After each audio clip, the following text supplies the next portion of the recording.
Injury is not only concern. Short of summarize பண்றேன். Injury is a concern, நான் ஒத்துக்கிறேன். ஆனா அதுக்கு ஒவ்வொரு இடத்துலயும் ஒரு நல்ல ரீப்ளேஸ்மெண்ட்டை நாம கொடுத்தோம். ஆனா டீமை மெயின்டைன் பண்றதுல ஒரு கன்சிஸ்டன்சி இல்ல. நான் அந்த ருத்ராஜ் கேட்பட சந்தேகப்பட்ட கோச் மிஸ்டேக். ரெண்டாவது கொடுத்த பிளேயர்ஸ் ஒழுங்கா கிடையாது. 11th ஓவர் வரைக்கும் ஒரு ஓப்பனிங் பேட்ஸ்மேன் 21 பால் தான் பிடிச்சிருக்காரு, 15 ரன் தான் அடிச்சிருக்காரு வித்தவுட் 10 பவுண்டரி. நான் ருத்ராஜ் கேட்பட என்ன சொன்னேன், உன்னால ஹிட் பண்ண முடியலையா, 2 பால் ட்ரை பண்ணிட்டேன், பால் பேட்டுக்கு வரலையா, 1 and 2 அடி. இஷான் கிஷன் பண்ணாரு. இஷான் கிஷனோட ருத்ராஜ் கேட்பட பெரிய ஹிட்டரா? இல்ல. Not every team has got a Suryavanshi and Jaiswal for opening.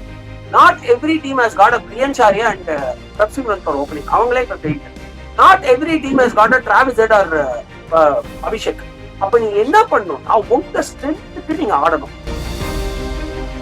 ஏன்னா இன்னைக்கு SRH ரொம்ப சுமாரா பேட்டிங் பண்ணாங்க. இதை நான் சொன்னா உங்களுக்கு ஆச்சரியமா இருக்க மாட்டாதான் உண்மை. ரொம்ப சுமாரா பேட்டிங் பண்ணாங்க. இன்னைக்கு மட்டும் இல்ல, SRH இதுக்கு மட்டும் ஒரு மேட்ச் ஆனாங்க பாத்தீங்களா, அப்ப கூட சுமாரா தான் பேட்டிங் பண்ணாங்க. நம்ம தான் கேம் லூஸ் பண்ணோம். SRH நம்ம தோத்த 2 மேட்சும் நம்ம தான் லூஸ் பண்ணோம். என்ன கேட்டா ஐ திங்க் CSK 2-3 விஷயங்கள் மாத்தணும். அதை பத்தி நான் லேட்டரா டீட்டெயிலா சொல்றேன், ஷார்ட்டா சொல்றேன். கோச்சிங் ஸ்டாஃப் மொத்தமும் மாத்தணும். டீம் செலக்ஷன்ல டூபேக்கு தேங்க்யூ சொல்லி அனுப்பிச்சு. CSK ஃபேன்ஸோட சந்தோஷத்துக்காக சொல்றேன், ஒரு பெரிய மிராக்கல் நடந்தா CSKக்கு ஒரு மைல் சான்ஸ் இருக்கு. அது எப்படின்னா அது வந்து பிராக்டிகலி நாட் பாசிபிள். நான் சொல்றேன் பிராக்டிகலி நாட் பாசிபிள். இல்ல மேட்ச் விளையாடாம இருக்குமா? அந்த 4th பொசிஷன் ஹை சான்சஸ் நான் பாக்குறது RRக்கு தான். ஏன்னா போன மேட்ச் கொஞ்சம் சொதப்பலா ஆடினாங்க, பட் அந்த மிஸ்டேக்ஸை கரெக்ட் பண்ணிட்டு ஒழுங்கா ஜடேஜாவை டீம்ல வச்சாங்கன்னா அவங்களால LSGயும் தோக்கடிக்க முடியும், இந்தியாவையும் தோல்வி, 2 பேருமே தோக்கடிக்க முடியும். புதிய தலைமுறை டிஜிட்டல் நேயர்களுக்கு வணக்கம். IPL 2026 ரொம்ப பரபரப்பா போயிருக்கு. எந்த டீம் பிளே ஆஃப்க்கு குவாலிஃபை ஆவாங்க அப்படிங்கிறதுக்கான நடந்த மேட்ச் தான் இன்னைக்கு நடந்த மேட்ச். ஏன்னா இந்த ஒரு டீம் ஜெயிச்சா எந்தெந்த டீமுக்குலாம் வந்து டஃப் இருக்கும், இந்த டீம் தோத்தா எந்தெந்த டீம்லாம் குவாலிஃபை ஆகும் அப்படிங்கிற எதிர்பார்ப்பு அந்த அணிக்கு இல்ல, மற்ற அணிகள் எல்லாருக்குமே இருந்தது. அப்படி ஒரு மேட்ச் தான் இன்னைக்கு பார்த்து முடிச்சிருக்கோம். நம்ம என்ன மேட்ச்னு பார்த்தோம்னா CSK vs SRH. ஸோ இந்த மேட்சை பத்தி நம்மள்ட்ட டீட்டெயிலா பேசுறதுக்காக நம்ம கூட இன்னைக்கு கிரிக்கெட் ஆனலிஸ்ட் வெங்கட் பிரசாத் அவர்கள் இருக்காரு. அவர் கூட பேசலாம். வணக்கம் வெங்கட். வணக்கம். CSK இந்த மேட்ச் ஜெயிச்சா வந்து பிளே ஆஃப் ரேஸ்ல இருப்பாங்க. அவங்களுக்கு பின்னாடி இருக்கிற அணியெல்லாம் வந்து இந்த அணியை தான் ரொம்ப உற்று நோக்கி பார்த்துட்டு இருந்தாங்க. நல்லா தான் பிளே பண்ணிட்டு இருந்தாங்க. லாஸ்ட் ஒரு 3 மேட்சா வின் பண்ணாங்க. போன மேட்ச் பார்த்தோன்னா LSG கிட்ட ஒரு படுதோல்வி அடைஞ்சாங்க. அதுலேருந்து இந்த மேட்சும் வந்து ஆல்மோஸ்ட் வின் பண்ணிடுவாங்க, பிளே ஆஃப் ரேஸ்ல தான் இருக்காங்க அப்படின்னு நினைச்சிட்டு இருந்த ஒரு நேரத்துல அந்த கனவை வந்து தகர்த்திருக்காங்க. ஸோ இதற்கு என்ன காரணம்?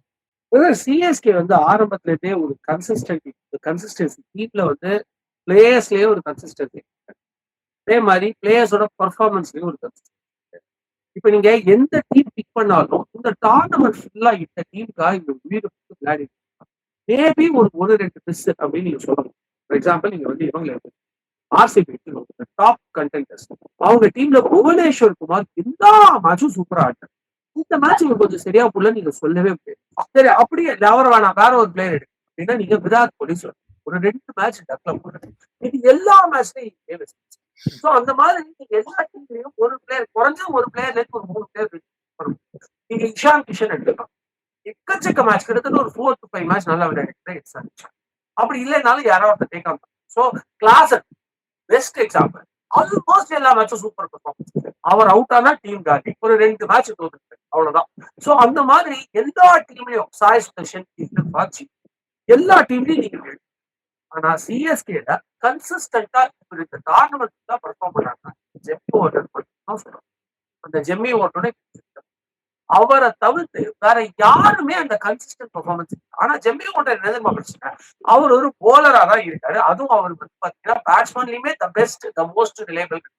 போலர்லயுமே அவர் தான், அவரை எதிர்பார்த்து தான் டீம் இல்ல. போலிங்லயுமே அப்படி கிடையாது. அவர் 2மே ஒரு ஆல்ரவுண்டரா ஒரு சப்போர்ட்டிங் ரோல் தான். அப்ப மெயின் ரோல் எடுக்கக்கூடிய போலர்லயோ இல்ல மெயின் ரோல் எடுக்கக்கூடிய பேட்ஸ்மேன்லயோ ஒருத்தராச்சும் கன்சிஸ்டன்டா அக்ராஸ் த டோர்னமெண்ட் அப்படி யாருமே இல்லை. 2வது டீம் பிக்ல எக்கச்சக்க இன்கன்சிஸ்டன்சி. சிம்பிளா ஒரு எக்ஸாம்பிள் சொல்றேன். உங்களுக்கு வந்து Hossain has been a wonderful player across the tournament. எனக்கு தெரிஞ்சு இந்த ஒரு மேட்ச் மட்டும் தான் ஹொசைன் இருக்கும் நம்ம தூக்குறோம். இது எல்லா மேட்சும் ஹொசைன் தான் ஜெயிக்கிறோம். ஆனா அவரை சும்மா இருந்தாங்க. சரி, இன்னைக்கு தான் 3 லெஃப்ட் ஹேண்டர்ஸ் இருக்காங்க. ஹுசைனை உள்ள கொண்டாங்க. அழகா ஒரு மிடில் ஓவர்ஸ்ல யூஸ் பண்ணி விக்கெட் இல்லையா? ஆரம்பத்துல நல்ல bowling போட்டு கொஞ்சம் மத்த பேட்ஸ்மேன், அதாவது அந்த மூணு லெஃப்ட் ஹேண்டர்ஸும் டாமினேட் பண்ணும்போது மத்தவங்களுக்கு ஓவர் கொடுத்தாங்க. அந்த மாதிரி ஒரு ஐடியா பண்ணி 100 எப்படி எப்பவுமே டீம்ல வச்சுக்கோமோ அந்த மாதிரி ஹுசைனே டீம்ல வச்சிருக்கோம். நீங்க பாருங்க, கொல்கத்தா ஆரம்பத்துல டோர்னமெண்ட்ல மட்டமா விளையாடினவங்க சூப்பரா எப்படிங்க கம்பேக் கொடுத்தாங்க. அவங்க கிட்ட வந்து பாத்தீங்கன்னா அந்த வருண் சக்கரவர்த்தியா இருக்கட்டும், சுனில் நாராயணா இருக்கட்டும், இன்னொரு ஸ்பின்னரா இருக்கட்டும், 3 பேரையும் அப்படி யூஸ் பண்ணாங்க அனுப்புறாரு. அப்கோர்ஸ் நீங்க சொல்லலாம், சரி அவங்களோட பிட்ச் வந்து கம்பேரிட்டிவ்லி வந்து இன்னும் ஸ்பின்னர் வந்து ஈடன் கார்டன் ஸ்பின்னர் ஸ்டாக். நிறைய மேட்ச் அவங்க ஸ்பின்னர் ஸ்டாக் யூஸ் பண்ணல, பேட்ஸ்மேன் ஸ்டாக் தான் யூஸ் பண்ணாங்க. போன மேட்ச் ஜெயிச்சாங்க பாருங்க, செமையான ஒரு ஸ்கோர். சோ அவங்க வந்து பாத்தீங்கன்னா வாட் எவர் த சிச்சுவேஷன் என்னோட மெயின் 3 ஸ்பின்னர்ஸ் 2 பேரும் வச்சுப்பேன்ற உறுதியோட இருக்காங்க. நம்ம இந்த கன்சிஸ்டன்சி நம்ம போலர் கொடுக்கவே இல்லை. நம்ம பேட்டிங் டீமா போலிங் டீமான்ற குழப்பம் கடைசி வரைக்கும் இருந்துச்சு. சோ இதெல்லாம் தான் காரணம். லாஸ்டா இன்னும் ஒரே ஒரு முக்கியமான பாயிண்ட்ஸ், டாப் 4ல வந்த எல்லா டீம் இன்டென்ட்னு ஒரு விஷயம் இருந்துச்சு. சரி, பஞ்சாப் வந்து கடைசி 6 மேட்ச்ல இன்டென்ட் 0 மிஸ்ஸிங் வச்சுக்கோங்க. முதல் 3 மேட்ச் ட்ரை பண்ணாங்க, மீதி 3 மேட்ச் ட்ரையே பண்ணல, இன்டென்ட். ஆனா அதுக்கு முன்னாடி தலைவா 7 மேட்ச்ல 6 மேட்சுமே எந்த அளவுக்கு இன்டென்ட்னா 267 டார்கெட் அவங்க சேஸ் பண்ணாங்களே டிசி கிட்ட. அது வரைக்கும் டிசி நல்ல bowling. நீங்க அந்த மேட்ச் போய் பாத்தீங்கன்னா ஒரு பேட்ஸ்மேனோட கண்ணுல கூட பயமே இல்லை. So intent, RCB intent, GT பயங்கரமான இன்டென்ட். இந்த டோர்னமெண்ட்ல அவங்க கப்பை ஜெயிச்சுட்டு எப்படி நம்ம தமிழ்நாட்டுல ஒரு எலெக்ஷன் ரிசல்ட் வந்தப்ப என்னடா எதிரே பார்க்காம இவங்க வந்துட்டாங்க, அந்த மாதிரி ஜீட்டு வர போறாங்க. நான் சொல்றேன், கப்பு ஜெயிக்க போறேன். அப்படி ஒரு இன்டென்ட், 12 பேர் intend and SRH what a comeback. So இது எதுவுமே இந்த இன்டென்ட்ன்றது நம்ம டீம் பிளேயர்ஸ்ல இல்லவே இல்லை. எல்லாரும் அவங்கள காப்பாத்தி விளையாடுனாங்களே தவிர டீமை ஜெயிக்க வைக்கணும்ன்ற வெறி ஜெம்மி ஹோட்டல் தவிர அது யாருக்குமே இல்லை. சார், நீங்க இன்டென்ட் இல்லைன்னு ஒரு வார்த்தை சொல்றீங்க. சென்னை பிளேயர்ஸ் நம்ம மோஸ்ட்லி எடுத்து பார்த்தோம்னா நிறைய பேர் இன்ஜுரி கன்சர்ன்ல ஆப்ட் அவுட் ஆகி வெளில போயிருக்காங்க. அப்படி ஒரு இடத்தையும் பார்க்கும்போது டீம் காம்பினேஷனை செட் பண்றதுக்கே சென்னைக்கு டைம் எடுத்திருக்குல்ல. Correct brother. ஹுசைன் என்ன இன்ஜுரியில போட்டு இதே நான் சொல்றேன், பிளே ஆஃப்ல சிஎஸ்கே ஃபர்ஸ்ட் ஒரு 3 மேட்ச்ல டெவால் பிரேவிஸ் வந்து விளையாடல இன்ஜுரி காரணத்தினால. கலீல் அகமத் ஃபர்ஸ்ட் ஒரு 3 மேட்ச் விளையாடினாரு. அதுக்கப்புறம் பாத்தீங்கன்னா அவர் இல்ல. அதுக்கப்புறம் இப்ப வந்து ஆயுஷ் மாத்திரையும் வெளில போயிட்டாரு. கடைசியா பாத்தீங்கன்னா இப்ப வந்து ஓவர்டனும் வெளில போயிட்டாரு. இப்படி இன்ஜுரி கன்சர்ன் இருக்கும்போது அந்தந்த ஸ்லாட்டை ஃபில் பண்றதுக்கான பிளேயர்ஸ் இருக்கணும்ல ஃபர்ஸ்ட் ஆஃப் ஆல். பிரதர், இது நான் அக்ரி பண்றேன், நான் இல்ல சொல்ல. அதாவது நான் அததான் அந்த பாயிண்ட் சொல்ல வந்தேன். நீங்க அதுக்கு ஒருவேளை சிஎஸ்கே பிளே ஆஃப் குவாலிஃபை ஆனா அவங்களால ஜெயிக்க முடியும், அப்ப டெஃபினட்டா நான் சொல்லிருப்பேன் பிரதர், அடி வாங்கினது நான் தான் அப்படின்னு. அதாவது என்ன சொல்ல வருது, நான் இவ்வளவு அடி இவ்வளவு தூரம் வந்ததே பெரிய விஷயம், அடி வாங்கினது நான் தான், அப்ப எனக்கு சிஎஸ்கே இந்த ஜெயிச்சதாவே எடுத்துக்கலாம். ஏன்னா அடுத்த டோர்னமெண்ட்டை இல்லாம கொஞ்சம் பிளேயர்ஸ் முன்ன சப்போர்ட் பண்ணா டெஃபினட்டா ஜெயிக்கவே முடியும்னு நான் சொல்லிட்டேன். ஓகேங்களா? எப்போ நம்ம பிளே ஆஃப் வந்துட்டா, ஏன்னா பிளே ஆஃப் வரதுக்கான எல்லா ஸ்கோப்பும் நம்மகிட்ட இருந்துச்சு. ஏன்னா மத்த டீம்ல இப்ப திடீர்னு கேகேஆர் ஒரு செம கம்பேக் கொடுக்குறான், திடீர்னு எல்எஸ்சி ஒரு கம்பேக் கொடுக்குறான்னா அவன் நல்லா விளையாடும். வேற நமக்கு என்ன நடந்துச்சுன்னா, யார் யாரெல்லாம் டாப் 4 கண்டென்ஷன்ல இருந்தாலும் அவங்க எல்லாருமே செதுக்க ஆரம்பிச்சாங்க. அந்த நேரத்துல நம்மளுமே ஒரு நல்ல கம்பேக் கொடுத்தோம். நான் நம்மள முழுசா குறை சொல்றது, அந்த அளவுக்கு ஒரு கேகேஆர் அளவுக்கு ஒரு தொடர் 4 வெற்றி, ஒரு சூப்பரான ஒரு கிராத் வந்து எல்எஸ்சி மாதிரி இல்லைன்னா நம்ம கொஞ்சம் அதாவது ஒரு 2 மேட்ச் நல்லா ஆடினா ஒரு மேட்ச் சொல்லுவோம், மறுபடியும் 2 மேட்ச் நல்லா விளையாடுவோம். So we actually did a very good comeback. அதனால நமக்கு ஒரு நல்ல ஆப்பர்ச்சுனிட்டி கிடைச்சு. சரி, நீங்க சொல்ற இன்ஜுரி கன்சர்ன் ஆயுஷ் மாத்திரை நீங்க சொன்னா ஆரம்பத்திலே வெளியே போயிட்டாரு. அதனால அவருக்கான ரீப்ளேஸ்மெண்ட் நம்ம முருகன் பட்டேல் வச்சுதான் இருந்தோம். நடுவில் ஒரு மேட்ச் முருகன் பட்டேல் நல்லா தான் ஆடினாரு. அதே மாதிரி நீங்க அந்த எலிஸ் சொல்றீங்க, அவர் டோர்னமெண்ட் ஆரம்பத்திலே போயிட்டாரு. ஆனா அதுக்கப்புறம் டீமுக்கு வந்து 3 ஃபாஸ்ட் பாலர்ஸ் முடிச்சதுக்கு நல்லதுதான் போட்டாங்க. அர்ஜுன் கபல் நம்ம கம்பேக் கொடுத்தாரு. சரி, அதே மாதிரி நீங்க வந்து நம்ம டீம் விட்டு இத்தனை வெளில போன ஒரு பிளேயர் ஜெம்மி ஓட்டனுக்கு மட்டும்தான் நமக்கு ரீப்ளேஸ் பண்றாங்க. அது நானே ஒத்துக்கிறேன். அவர் வந்து கரெக்டா எண்ட் ஆஃப் த டோர்னமெண்ட் அவர் வெளில போனது வருத்தத்துக்குரிய விஷயம் தான். பட் ஸ்டில் அப்பவுமே ஸ்பென்சர் சான்சன் நல்லா தான் போட்டாரு. திடீர்னு பாத்தீங்கன்னா எங்கேதோ வந்து அன்சுல் காம்போஸ் போலிங்கே வரல. லாஸ்ட் எல்லா பாலையும் ஒண்ணு ஷார்ட் பிச் போறாரு, இல்லைன்னா லெக்ல கொண்டு போய் போறாரு. இன்னைக்கு மார்னிங் நான் ஒரு வீடியோ போட்டிருக்கேன், சரிங்களா? நான் அதுல தெளிவா ஒரே வார்த்தை சொல்றேன், எப்படி நீங்க மிச்சில் மார்ஷுக்கு ஷார்ட் பால் போடாதீங்கன்னு சொல்லியிருந்தோம். ஆனா மிச்சில் மார்ஷுக்கு ஷார்ட் பாலா போட்டு 4 சிக்ஸ் கொடுத்தீங்க. இன்னைக்கு நாட் ஒன்லி அன்சுல் காம்போஸ், யாருமே லெக்ல போடாதீங்க. ஏன்னா top 3 players Travis head, Abhishek Sharma, அதுக்கப்புறம் வந்து இவரு இஷான் கிஷன், கிளாஸ் கூட சேர்த்துக்காங்க. இவங்க 4 பேருமே லெக்ல போட்டா காலி. இஷான் கிஷனுக்காச்சும் டாப் வாங்கி இப்படி வர வாய்ப்பு இருக்கு. ஆனா மீதி 3 பேரும் லெக்ல போட்டா காலி. அதாவது இதுக்கு முன்னாடி இன்னொரு மேட்ச்ல வந்து பாத்தீங்கன்னா டிராவிஸ் ஹெட்ட வந்து அழகா டாப் வாங்கி அந்த பக்கம் போய் ஒரு கேட்ச் பண்ணிச்சு. அது கூட வந்து பாத்தீங்கன்னா அவருக்கு லெக்ல பிக்ஸ் பண்ணி பால உள்ள கொண்டு வந்தாங்க அப்பதான். ஆனா நீங்க லெக் டைரக்ஷன்ல பால் எடுத்துட்டு போனீங்கன்னா 3 பேரும் ஒரு பனிஷ் பண்ணியே தருவாங்க. இன்னைக்கு அன்சுல் காம்போஜ் எவ்வளவு பால் லெக் சைட்ல போட்டாரு.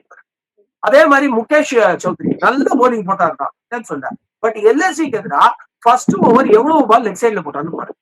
சோ இந்த மாதிரி நிறைய பேசிக் மிஸ்டேக்ஸ்னால தான் நம்ம விட்டமே தவிர injury is not only concern. Short of summarize பண்றேன். இன்ஜுரி இஸ் அ கன்சர்ன் நான் ஒத்துக்கிறேன். ஆனா அதுக்கு ஒவ்வொரு இடத்துலயும் ஒரு நல்ல ரீப்ளேஸ்மெண்ட்டை நாம கொடுத்தோம். ஆனா டீமை மெயின்டைன் பண்றதுல ஒரு கன்சிஸ்டன்சி இல்ல. நான் அந்த ருத்ராஜ் கைக்கோட சந்தேகப்பட்ட கோச் மிஸ்டேக். 2வது கொடுத்த பிளேயர்ஸ் ஒழுங்கா விளையாடு. Okay sir. நீங்க சொல்றது எல்லாமே கரெக்ட் பாயிண்டா இருந்தாலும், இன்னைக்கு மேட்ச் தோத்ததுக்கு முக்கிய காரணமா வந்து ருத்ராஜ சொல்லலாமா? கண்டிப்பா வருது. இன்னைக்கு மேட்சை பொறுத்த வரைக்கும் ருத்ராஜ் கெக்வாட் மஸ்ட் பி. ஏன்னா 15 பால் 21 அப்படிங்கிறது கிரைம் இந்த மாதிரி ஒரு குரூஷியல் மேட்ச்ல. அதுவும் அவர் வந்து ஒரு அனுபவம் இல்லாத பிளேயர்ல 2021 விளையாடிட்டு இருக்காரு. அதுவும் ஒரு தடவை ஐபிஎல்ல நம்ம வந்து ஜெயிச்சப்போ சிஎஸ்கே ஜெயிச்சப்போ ஒன் ஆஃப் த கீ பிளேயரா இருக்கு. இந்தியன் டீமே லீட் பண்ணி கோல்ட் மெடல் வாங்கினது. அப்போ ஆப்வியஸ்லி உங்களுக்கு ஒரு 2 பால் கிளிக் ஆகல அப்படின்னா you should stop going for shots. ஏன்னா இந்த பக்கம் வந்து பாத்தீங்கன்னா சஞ்சு சாம்சன் அவுட் ஆயிட்டார். அப்ப நீங்க என்ன பண்ணும்? ஸ்ட்ரைக் ரொட்டேட் பண்ணுங்க. இந்த ஸ்ட்ரைக் ரொட்டேஷன் ஒரு கீ நம்ம மக்களுக்கு ஏன் வரலங்கிறதே புரிஞ்சது. நான் ஒரு சின்ன எக்ஸாம்பிள் சொல்றேன். எல்எஸ்சி கம்பேர் பண்ணது ஒரு முக்கியமான ரீசன் என்னன்னு பார்த்தீங்கன்னா, ஒரு மேட்ச் குல்கர்னின்னு ஒரு பிளேயர் இறக்கி இந்த பக்கம் மிச்சில் மாஸ் ஆட விட்டு அவருக்கு 24 பால் 17 ரன் அடிச்சார். இப்போ அந்த ஒரு பொசிஷன் இன்னிங்ஸ் நான் கரெக்ட்னு strike rate is not even 100. ஏன்னா இந்த பக்கம் ஒருத்தர் டொர்னேடோ மாதிரி ஆடிட்டு இருக்காரு. அவங்க டீமோட கன்சர்னே ஏர்லி விக்கெட்ஸ் தான் அப்படிங்கிற பட்சத்துல கரெக்ட். பட் இங்க யாரும் டொர்னேடோ இல்ல. நல்லா ஆரம்பிச்சாரு நம்மளுடைய சஞ்சு சாம்சன். அவர் அவுட் ஆயிட்டு இந்த கடைசி வரைக்கும் நிக்கணும்னு முடிவு பண்ணிக்கலாம். அப்ப என்ன பண்ணீங்க? ஸ்ட்ரைக் ரொட்டேட் பண்ணி நின்றுங்க. விராட் கோலி எத்தனை மேட்ச் அந்த மாதிரி பண்ணிருக்காரு. நீங்க அடுத்து விராட் கோலி டீம் விட்டு போனதுக்கு அப்புறம் இப்ப தாண்டா ஒன் டேல நம்ம கனவு கண்டுட்டு இருக்கு. இவரு ஸ்ட்ரைக் ரொட்டேட் பண்ணி இவரை நான் 6-4 கூட அடிக்க சொல்றேன். 2 பால் ட்ரை பண்ணிட்டு ஒர்க் அவுட் ஆகல. Ball is not coming out. Bat ரொம்ப ஸ்லோவா வருது. ஸ்லோவா போடுறாங்க. அப்ப நீங்க ஸ்ட்ரைக் ரொட்டேட் பண்ணிருக்கோம். 2வது உங்களுக்கு பால் ஸ்லோவா போட்டா அது அட்வான்டேஜ். பேக் ஃபுட் பிளேயர்ஸ் நினைச்சா அது அடிக்கும். ஓகேங்களா? ஏன்னா டைமிங் கிடைக்கும். இதுவுமே கூட அதாவது ஃப்ரண்ட்ல ஏறி அடிக்கிறது தான் பெஸ்ட் அப்ரோச். பட் இவர் மோர பேக் ஃபுட் பிளேயர் இருக்கோ இவரால இன்னும் ஒரு பவர் வச்சு கவர்ஸ் அடிக்கும். ஆனா அந்த ஷாட்டை வந்து கிராஸ் பண்ணி போய் ட்ரை பண்ணி நிறைய மிஸ்டேக்ஸ் அவர் பண்ணார். பட் அவரை மட்டும் நான் ப்ளேம் பண்ண மாட்டேன்.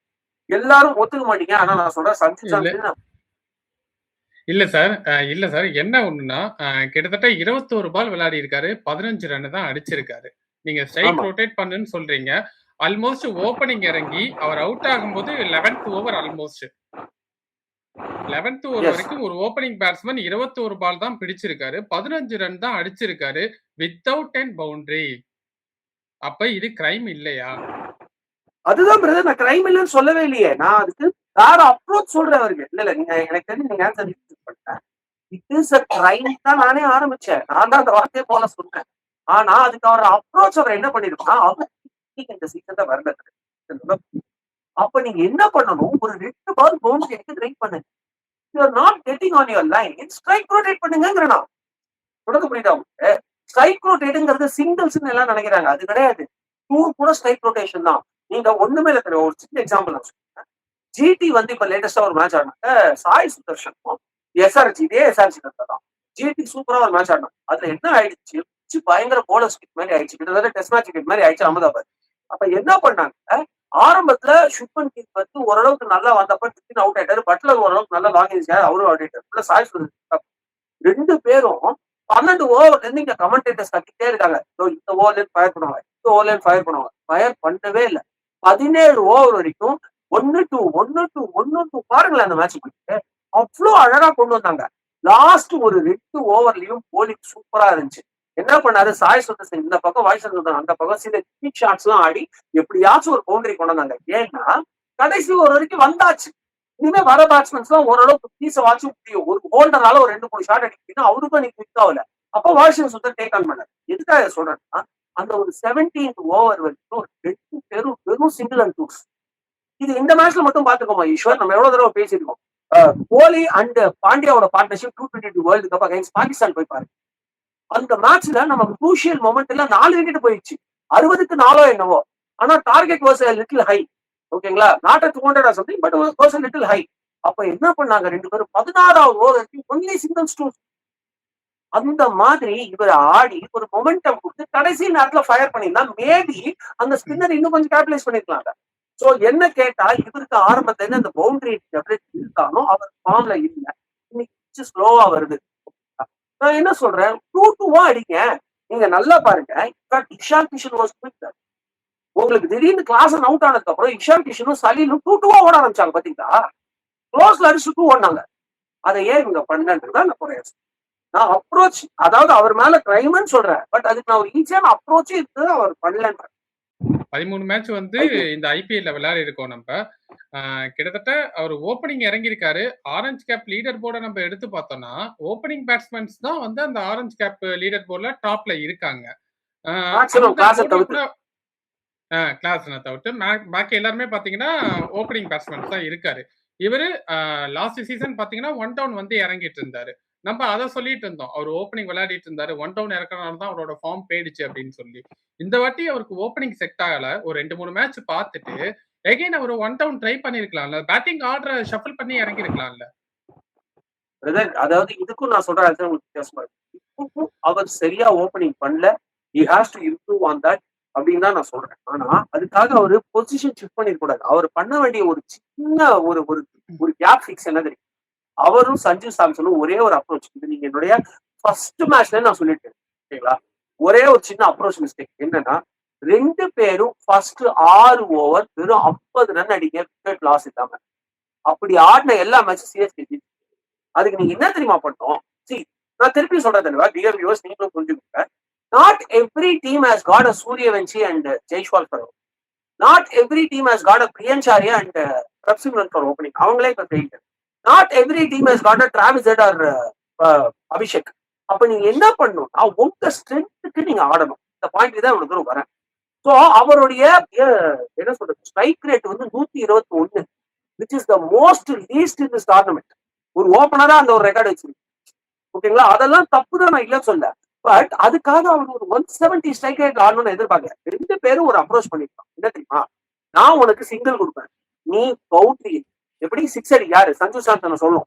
நான் உனக்கு 6 கொடுக்குறேன் சஞ்சு சாம்சன், நீங்க பவுண்டரி அடிக்க. இதுதான் சஞ்சு சாம்சன் ருத்ராஜ் கெய்க்வாடோட ஃபார்முலாவா இருந்திருக்கணும். இந்த ஃபார்முலாவை மட்டும் அவங்க கரெக்டா டோர்னமெண்ட் ஃபுல்லா ஃபாலோ பண்ணிட்டா இவர் ஒரு பெரிய ஹிட்டரா இருக்கணும்னு அவசியமே இல்லை. இவருக்கே இந்த ஃபார்ம் திருப்பி வந்துருக்கு. நான் சொல்றது புரியுதா? அப்படி இல்லாம இவர் ஒண்ணு நான் காட்டு முட்டு சுத்துவேன் அப்படின்னு சொன்ன அந்த ஃபர்ஸ்ட் மேட்ச் பாத்தீங்கன்னா ஏரி வந்து ஒரு ஷாட்ல அவுட் ஆனாரு. இல்லையா பால் வேஸ்ட் பண்றாரு. 2மே ருத்ராஜ் கெய்க்வாட் பண்ணது ட்ரைவ். இந்த பக்கம் சஞ்சு சாம்சன் 3 மேட்சுக்கு ஒரு தடவை ஒரு இன்னிங்ஸ் ஃபாலோ பண்றாரு. என்ன இன்னிங்ஸ் தெரியுமா? நான் போலரோட பேஸுக்கு ஏத்த மாதிரி போலரோட டைரக்ஷனுக்கு ஏத்த மாதிரி அடிக்க முடியும் அவரால். ஓகேங்களா? Not every player can to it. இப்போ ஒண்ணுமே நான் சிம்பிளா ஒரு எக்ஸாம்பிள் சொல்றேன். ஒரு அபிஷேக் சர்மாவால நீங்க எப்ப பாரு மிடில் பால போட்டுட்டே இருந்தீங்க அப்படின்னு சொல்லுங்க, உங்களுடைய பாலோட பேஸுக்கு ஏத்த மாதிரி அடிக்கிறது கஷ்டம். அவர் out side off stump leg தான் நிறைய எய்ம் பண்ணுவார். வேற சஞ்சு சாம்சன் அது கிடையாது. நீங்க எந்த இடத்துல பால போட்டாலும் பால் டைரக்ஷன் ஏத்த மாதிரி அவரால் அடிக்க முடியும். ஆனா அவர் எப்ப பாரு நல்ல மொமெண்டம் கிடைக்கும் போது ஒரு கிராஸ் ஷாட் ட்ரை பண்ணி ஒட்டு கேட்ச் போறாரு, இல்லைன்னா கீப்பர் தடுக்க போறாரு. இதுதான் அவர் பண்றது. இத அவரும் இவரும் பண்ணாம ஒரு ஸ்ட்ரைக் ரொட்டேஷன் அண்ட் பவுண்டரிஸ் இத மட்டும் வச்சு அவங்க ஒரு ஸ்கோர் பண்ணிட்டா எக்ஸாக்டா சுப்மன் கில் இவர் மாதிரி சாய் சுதர்ஷன் மாதிரி ஒரு ஓப்பனிங் கொடுத்துருக்கோம். அதை 2 பேரும் மிஸ் பண்ணாங்க. And main culprit there is Ruturaj Gaikwad. ஏன்னா இவராச்சும் ஒரு 3 மேட்ச் அந்த ஒரு மேட்ச கையில எடுத்துக்கிட்டாரு. இவரும் ஒரு 2 மேட்ச் எடுத்துக்கிட்டாரு. பட் அந்த மேட்ச்லயுமே கார்த்திக் சர்மாவை நம்பி இருந்தாரு தவிர அவருடைய பெஸ்ட் கொடுக்கணும்னு ட்ரை கூட பண்ணல ருத்ராஜ். ஓகே. இன்னைக்கு அந்த ஸ்பென்சர் ஜான்சன் வந்து கிளாசனோட அந்த கேட்ச பிடிச்சிருந்தா மேபி வேணா இந்த மேட்ச் வந்து சென்னை கைக்கு வந்திருக்க வாய்ப்புகள் இருக்கா? கண்டிப்பா. நாட் ஒன்லி தட், ஹொசைனுக்குமே ஒரு ஆஃப் சான்ஸ் இந்த மேட்ச்ல நீங்க அதை ட்ரை பண்ணிருக்கீங்க. இவ்வளவு ஏன் மேட்ச பெனல்டி மேட் ஓவர் வரைக்கும் எப்படியோ கொண்டு போயிட்டாங்க. ஏன்னா இன்னைக்கு எஸ்ஆர்எச் ரொம்ப சுமாரா பேட்டிங் பண்ணாங்க. இதை நான் சொன்னா உங்களுக்கு ஆச்சரியமா இருக்க மாட்டாதான் உண்மை. ரொம்ப சுமாரா பேட்டிங் பண்ணாங்க. இன்னைக்கு மட்டும் இல்ல, எஸ்ஆர்எச் இதுக்கு மட்டும் ஒரு மேட்ச் ஆனாங்க பாத்தீங்களா, அப்ப கூட சுமாரா தான் பேட்டிங் பண்ணாங்க. நம்ம தான் கேம் லூஸ் பண்ணோம். எஸ்ஆர்எஸ் நம்ம தோத்த 2 மேட்சும் நம்ம தான் லூஸ் பண்ணோம். எக்ஸ்பர்ட்ஸ் எல்லாருமே ஒத்துக்குவாங்க. இன்னைக்கு இஷான் கிஷன் வந்து ஒரு ஆஃப் சான்ஸ் கொடுத்தா தூபி ஆஃப் சான்ஸ் கூட இல்ல, 80% சான்ஸ். அவரோட ஹைட்டுக்கு 2 இன்ச்சு முன்னாடி தள்ளி டைவ் பண்ணிங்க அது கேட்ச். இந்த டோர்னமெண்ட்ல தூபே எவ்வளவு தடவை டைவ் பண்ணா நீ? என்ன கேட்டா ஐ திங்க் சிஎஸ்கே 2-3 விஷயங்கள் மாத்தணும். அதை பத்தி நான் லேட்டரா இன்னும் டீட்டெயிலா சொல்றேன், ஷார்ட்டா சொல்றேன். கோச்சிங் ஸ்டாஃப் மொத்தமும் மாத்தணும். டீம் செலக்ஷன்ல தூபேக்கு தேங்க்யூ சொல்லி அனுப்பிச்சு. இப்போ சொல்ற தூபே T20 வேர்ல்டு கப்ல ஹீரோப்பா. உங்களுக்கு தெரியும் நான் தூபேவோட ஃபேன் இல்ல, நீங்க ரொம்ப நாளா நம்ம டிஸ்கஸ் பண்றோம். பட் உண்மையிலே இந்த T20 வேர்ல்டு கப்ல தூபே வாஸ் த ஹீரோ, நான் இல்லன்னு சொல்ல. பட் ஐபிஎல்ல சிஎஸ்கேக்கு அவர் கான்ட்ரிபியூட் பண்ணி பல வருஷங்கள் ஆச்சு. கேட்கலாம் சார், ஒரு மேட்ச் அவர் தானே சார் ஜெயிச்சுட்டார், லாஸ்ட் ஓவர்ல 6 அடிச்சாரே சார். இன்னைக்கு மார்க்ல வந்து ஓவர் போட்டது காமெடி குறிச்சுக்கோங்க. ஓகேங்களா, அவருடைய ஸ்லாட், அதாவது தூபே என்ன தெரியுமா சொல்றாரு, எனக்குன்னு ஒரு ஸ்லாட் இருக்கு, நீ அங்க போட்டா மட்டும்தான் நான் அடிப்பேன். அந்த ஸ்லாட்ல போட்டனால அடிச்சாரு. சோ அவர் டீம்ல இருக்கக்கூடாது. இப்ப நான் உங்க கேள்விக்கு வரேன். Yes, 3 chances. ஒன்னு, அந்த கேட்ச் கிளாசனோடது பிடிச்சிருந்தா அப்ப அவர் 19 ரன்ஸ்ல இல்ல, 19 ரன்ஸ் அழகா அந்த மேட்ச். அதுக்கப்புறம் தான் ஒரு 47 ரன் அடிச்சாரு. கிட்டத்தட்ட ஒரு 30 ரன் இல்லைன்னா ஒரு 26 ரன்னே வச்சுக்கோங்க. 26 ரன் கடைசியில இருந்தா மேட்ச் போக. ரெண்டாவது என்ன தெரியுமா, நான் இதை கிட்டத்தட்ட ஒரு 4 மேட்சா சொல்றேன். இவங்களோட வீக்னஸே அந்த 4 பேட்ஸ்மேன் நீங்க தூக்கணும். ஓகேங்களா, ஒன்னு டிராவிஸ், அபிஷேக், இஷான், கிளாசன், அவ்வளவுதான். நீங்க வந்து சலீலையோ இல்லைன்னா நீங்க ஒரு நிச்சயம் தூக்கணும்னு அவசியம் இல்ல. கிளாசன் அவுட் ஆயிட்டா இவங்க 2 பேரால ஒரு பெரிய இன்னிங்ஸ் எல்லாம் ஆட முடியாது, தோத்துக்குவாங்க. அப்பட்ட கிளாசனோட கேட்ச் உங்களுக்கு கொடுக்கும் பொழுது அவரு 19 ரன் அதை விட்டுருங்க, டீம் ஸ்கோரே 10 ஓவர்ல 75 தான். அப்ப கிட்டத்தட்ட உங்களுக்கு ஒரு 106 ரன் அடிக்கணும் 60 பால்ல. அப்ப கிளாசன் அவுட் ஆயிருந்தா இஷான் கிஷன் தனியா மாட்டிருப்பாரு. அந்த ஃபர்ஸ்ட் செகண்ட் மேட்சும் இன்னும் ஒரு இடத்துல தோத்தாங்க தெரியுமா, இஷான் கிஷன் மட்டும் அடிப்பாரு, மீதி யாருமே அடிப்பாரு. அந்த மாதிரி டீம் தொப்புன்னு விக்கெட்டை விட்டுட்டு நம்ம சாலிடா 20-22 ரன் வித்தியாசம் சாலிடா. ஏன்னா 60 பால் 105ங்கிறது நாட் சோ ஈஸி. இப்ப இங்க கிளாசன் நின்னு அடுத்து கிட்டத்தட்ட 26 பால் 48 ரன் செம்ம அடி டோட்டலா. அதனாலதான் மேட்ச் கை விட்டுச்சு. ஏன்னா இந்த பக்கம் இஷான் கிஷன் கம்ஃபர்டபுளா இல்ல. நீங்க பாத்துருக்கேன் அவர் என்ன பண்ணாருன்னா, ருத்ராஜ் கேக்வாடுக்கு என்ன அட்வைஸ் கொடுத்தனோ அது இஷான் கிஷன் பண்ணாரு. நான் ருத்ராஜ் கேக்வாட் என்ன சொன்னேன், உன்னால ஹிட் பண்ண முடியலையா, 2 பால் ட்ரை பண்ணிட்டேன், பால் பேட்டுக்கு வரலையா, 1 and 2 அடி. இதான் இஷான் கிஷன் பண்ணாரு. இஷான் கிஷனோட ருத்ராஜ் கேக்வாட் பெரிய ஹிட்டரா? இல்ல. ருத்ராஜ் கேக்வாடு இஷான் கிஷன் எப்படிப்பட்ட பிளேயர்? இஷான் கிஷன் ஹிட்டர், ருத்ராஜ் கேக்வாட் நல்ல லாங் ஸ்டாண்டிங் பிளேயர். இதான தலைவா நம்ம சொல்லுவோம். ஆனா இஷான் கிஷன் ஸ்ட்ரைக் ரொட்டேட் பண்ணினே இருந்தாரு கடைசி வரைக்கும். அந்த மாதிரி ஒரு இன்னிங்ஸ் அவர் ஆடினதுக்கு காரணம் இந்த பக்கம் கிளாசன் நல்லா ஆடினது. நீங்க கிளாஸ்னே தூக்கி தான் மேட்ச் முடிச்சா, இஷான் கிஷன் ஒரு தப்பான ஷாட் ட்ரை பண்ணி அவுட் ஆயிருப்பாரு. சோ கண்டிப்பா அந்த catch actually decided the match. அதுக்கு முன்னாடி ஒசைனுக்கு வந்த கேட்ச் கூட ஒரு ஆஃப் சான்ஸ், அது பிடிச்சிருந்தாலும் சூப்பர், ஏன்னா அதுவும் நல்ல ஒரு ஆப்பர்ச்சுனிட்டி தான். அதுக்கப்புறம் இந்த இந்த 19வது ரன் இருக்கும்போது அந்த விட்ட அந்த ஒரு கேட்ச் பிரவீஸ் விட்டது ரைட். இந்த ஒரு மேட்ச் தான் பிரவீஸ் 47 ரன் வச்சாரு. அதுக்கு கேட்ச் மேட்சே தூக்கி ஆப்போசிட்ல. அதான் நிறைய பேர் என்ன சொல்றாங்கன்னா, இட்ஸ் ஒரு டஃப் சான்ஸ்ங்கிறாங்க. டஃப் சான்ஸ் தான் கிடையாது. அவர் சவுத் ஆப்பிரிக்கன் ஃபீல்டர். ஓகேங்களா, அவர் ரன்னிங் வரும்போது கரெக்டா ஜட்ஜ் பண்ணி டைவ் பண்றதுக்கு யாருமே டைவ் பண்ண மாட்டாங்க எக்ஸப்ட் ஃபார் சர்ஃபராஸ் கான். அந்த மாதிரி ஒரு 4-5 ஃபீல்டர் நீங்க எடுத்துக்கலாம். 100 உயிரை கொடுக்குறாரு, நான் இல்லன்னு சொல்ல. Anshul Kamboj tried one catch like that. ஏன் ருத்ராஜ் கேக்வாட் சில நேரத்துல ட்ரை பண்றாரு, பட் தூபே சில நேரங்களில் பிரவீஸ் நிறைய ஃபீல்டர்ஸ் விழவே மாட்டேங்கிறாங்க. விழுந்திருந்தா இந்த மேட்ச் சிஎஸ்கே பக்கம் விழுந்து. ஓகே சார், இப்போ சென்னை வந்து இந்த மேட்சை தோத்ததுனால ஒரு 3 டீம் வந்து குவாலிஃபை ஆயிட்டாங்க. RCB, GT and SRH 3 team வந்து பிளே ஆஃப்க்கு குவாலிஃபை ஆயிட்டாங்க. அந்த 4வது பொசிஷன் எந்த அணி வரதுக்கான வாய்ப்புகள் இருக்கு இப்போதைக்கு? சிஎஸ்கே ஃபேன்ஸோட சந்தோஷத்துக்காக சொல்றேன், ஒரு பெரிய மிராக்கல் நடந்தா சிஎஸ்கேக்கு ஒரு மைல் சான்ஸ் இருக்கு. அது எப்படின்னா, அது வந்து பிராக்டிகலி நாட் பாசிபிள். நான் சொல்ல practically not possible, theoretically yes. எப்படின்னா, இது வரைக்கும் நம்ம ஆர்சிபியை மட்டும் நம்பிக்கிட்டு இருந்தோம். இனிமே நாம மும்பை இந்தியன்ஸ் நம்பணும். இல்ல மேட்ச் விளையாடாம இருக்கணுமா? இல்ல, அப்படி அது வந்து நீங்க ஆபரேஷன் மாதிரி ஒண்ணு நடந்து சீரீஸை தடை பண்ணாலும் அடுத்த 2 மாசம் கழிச்சு ஆரம்பிப்பாங்க. ஓகேங்களா, இப்ப இருக்கிற சிச்சுவேஷன் பார்த்தா அப்படி ஏதோ வருத்தம் தோணுது. பட் ஸ்டில் நான் என்ன சொல்றேன், விளையாடினாலுமே வாய்ப்பு இருக்கு. எப்படின்னா, நான் சும்மா மேத்தமெட்டிக்கலா சொல்றேன். இது வரைக்கும் ஆர்சிபி மட்டும் நம்பி இருந்தோம். இனிமே நாம வந்து எல்எஸ்ஜியும் நம்பணும், மும்பை இந்தியன்ஸையும் நம்பணும். தோழான்னு அவங்க சொல்லி கை போட்டுருக்கோம். ஏன்னா என்ன நீ தானே தோக்கச்ச, அதனால எனக்காக நீயே வின் பண்ணுது. சோ இப்ப எல்எஸ்சி அவங்களோட 2 மேட்சும் ஜெயிக்கிறாங்கன்னு வச்சுக்கோங்க. அவங்க கிங்ஸையும் தோக்கடிச்சுவாங்க, கொல்கட்டாவையும் தோக்கடிச்சுவாங்கன்னு நினைக்கிறேன். ஓகேங்களா, அது ஒண்ணு. சோ அவங்க 2 பேருக்கும் பாயிண்ட் வராது, 13லயே மாட்டிப்பாங்க. அதுக்கப்புறம் வந்து பாத்தீங்கன்னா இவரு யாரு, மும்பை இந்தியன்ஸ் 2 மேட்ச் ஜெயிக்கணும். அந்த 2 மேட்ச் யாரை ஜெயிக்கணும்னா அவங்க ஆர்ஆரையும் தோக்கடிப்பாங்க. அதுக்கப்புறம் வந்து ஐ திங்க் கேகேஆரையும் தோக்கடிப்பாங்களா, சம்படி லைக் தட். சோ இந்த காம்பினேஷன் டிசியை தோக்கடிப்பாங்க. சோ இதனால என்ன ஆகும்னா எல்லாருமே 13 பாயிண்ட் இல்ல 14 பாயிண்ட்ல நிப்பாங்க. எல்லாத்தோட முக்கியம் நம்ம கண்டிப்பா ஜிடிய தோக்கடிக்கணும். இப்ப இருக்கிற இந்த இன்டென்ட்லெஸ் டீமை பார்த்தா இன்னைக்கு கால வரைக்கும் நான் சொல்லி எனக்கு வாய்ப்பு இருக்கு. பட் இந்த இன்டென்ட்லெஸ் டீம் எல்லாருமே பயந்துகினே விளையாடுற அந்த டீமை பார்த்தா நம்ம முதல்ல ஜிடியே தோக்கடிக்கிறது. So it is not possible. So அந்த 4th பொசிஷன் ஹை சான்சஸ் நான் பாக்குறது ஆர்ஆருக்கு தான். ஏன்னா போன மேட்ச் கொஞ்சம் சொதப்பெல்லாம் ஆடினாங்க. பட் அந்த மிஸ்டேக்ஸை கரெக்ட் பண்ணிட்டு ஒழுங்கா ஜடேஜாவை டீம்ல வச்சாங்கன்னா அவங்களால எல்எஸ்ஜியும் தோக்கடிக்க முடியும், இந்தியன்ஸையும் தோக்கடிக்க முடியும், 2 பேருமே தோக்கடிக்கும். அதனால அவங்க 16ல அழகா வந்து உட்காந்துருவாங்க. இல்ல அவங்க சொதப்புறாங்க அப்படின்னா அந்த நல்ல நேரத்தை பயன்படுத்தக்கூடிய அதிர்ஷ்டம் இவங்க கிங்ஸ் பஞ்சாப் கிட்ட இருக்கு. Last chance. நீங்க பூனே ட்ராக்ல விளையாட போறீங்க எல்எஸ்ஜிட்ட, நல்ல விஷயம். அந்த ட்ராக்ல உங்களால என்ன சொல்றது, உங்க போலர்ஸ் வீக்கா இருந்தா கூட நல்லா பெர்ஃபார்ம் பண்ண முடியும். சோ அந்த இடத்துல அவங்க தோக்கடிச்சால் அவங்களுக்கு அந்த 15 பாயிண்ட் மார்ஜின்ல வந்து ஜெயிக்க 1% சான்ஸ் இருக்கு. ஏன்னா இப்ப இவங்க 3 பேர் குவாலிஃபை ஆயிட்டாங்க. அடுத்து 15 வாங்க போறானா 16 வாங்க போறானா, அந்த 16க்கான ரேஸ்ல இப்போதைக்கு ஸ்ட்ராங் கண்டெண்டரா இருக்கிறது ஒரே ஒரு ஆளு ஆர்ஆர். இது எல்லாருமே மேக்சிமமே 15 தான் எடுக்க முடியும், இல்ல 14 தான் எடுக்க முடியுங்கிற மாதிரி ஒரு ஆல்மோஸ்ட் சிச்சுவேஷன் இப்ப டெட்லாக் இருக்கு. அதனால இன்னைக்கு எப்படி நேத்து ஆர்சிபி வந்து பஞ்சாப் தோத்தப்ப நம்ம ஜாலினோமோ, இன்னைக்கு சிஎஸ்கே தோத்தப்போ அவங்க ஜாலிட்டு இருப்பாங்க பஞ்சாப். த ஒன்லி சான்ஸ் எல்எஸ்சியை தோக்கடிக்கணும் பஞ்சாப், நல்ல ரன் ரேட்ல தோக்கடிக்கணும். Then wait for RR to lose one of the next 2 matches. அப்ப அவங்களுக்கு நல்ல சான்ஸ். Okay sir. மேத்தமேட்டிக்கலா நிறைய பாசிபிலிட்டிஸ் சென்னைக்கு நீங்க கொடுத்துருக்கீங்க. இது நடக்கிறதுக்கு வாய்ப்புகள் இல்ல. பட் பரவாயில்ல. பட் ஃபேன்ஸ் வந்து சந்தோஷப்பட்டோம் இதை கேட்டு. இந்த வருஷம் 2026 ஐபிஎல் பிளே ஆஃப்ல சென்னை போகல. இது ரசிகர்கள் எல்லாருக்குமே கொஞ்சம் வருத்தமான ஒரு விஷயம்தான். அடுத்த இயர் வந்து கம்பேக் கொடுத்து எந்த அளவுக்கு பெர்ஃபார்மன்ஸ் பண்றாங்க, டீமை எந்த அளவுக்கு செட் பண்றாங்க அப்படிங்கறதெல்லாம் நம்ம பொறுத்திருந்து பார்க்கலாம் சார். இவ்வளவு நேரம் உங்க கருத்துக்களை பகிர்ந்துக்கிட்டதுக்கு ரொம்ப நன்றி.